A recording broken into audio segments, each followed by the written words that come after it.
CM Chandrababu Naidu ఇవాళ విజయవాడలోని 3 ముఖ్య కార్యక్రమాల్లో పాల్గొననున్నారు. గాంధీ జయంతి సందర్భంగా ఏర్పాటు చేసిన ఖాదీ సొంతం, విజయవాడ ఉత్సవ్ కార్నివల్, విజయవాడ ఉత్సవ్ వంటి కార్యక్రమాలకు ఆయన హాజరు కానున్నారు.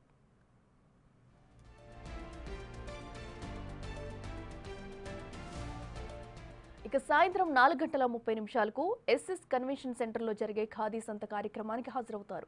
బీజేపీ రాష్ట్ర అధ్యక్షుడు పివిఎన్ మాధవ్ ఆహ్వానంతో ఈ కార్యక్రమం జరుగుతుంది.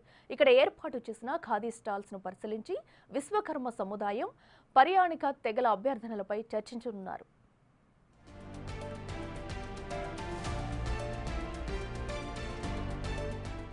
అనంతరం సాయంత్రం 6:05 ఎంజీ రోడ్లో నిర్వహించే విజయవాడ ఉత్సవ కార్నివల్లో ముఖ్యమంత్రి పాల్గొంటారు. ఈ 11 రోజులు దసరా ఉత్సవాల్లో భాగంగా జరిగే ఈ కార్నివల్లో సాంస్కృతిక కార్యక్రమాలు, డ్రోన్ షోలు, సంగీత కచేరీలు ప్రదర్శించబడతాయి. విజయవాడ ఎంపీ కేశినేని శివనాథ్ నేతృత్వంలో 1 సిటీ 1 సెలబ్రేషన్ అనే సందేశంతో ఈ ఉత్సవం ఘనంగా జరుగుతుంది.